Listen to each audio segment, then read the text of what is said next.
तर यूट्यूब चालू करून मला 6 महिने पूर्ण झालेले आहेत आणि ह्या 6 महिन्यात मी 100 सबस्क्रायबरसुद्धा कमवू शकलेले नाही आहे.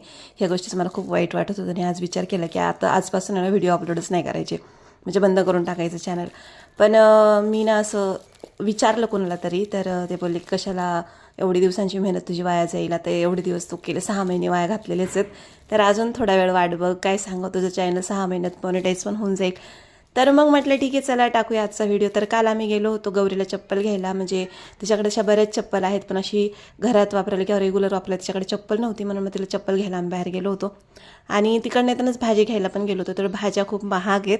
आणि ही जी भाजी मी निवडते ना, ही आपल्या इकडं तांदूळ कुंद्रा किंवा तांदूळचा किंवा तांदूळसा काही म्हणतात, पुण्यामध्ये हिला चवळीची भाजी म्हणतात.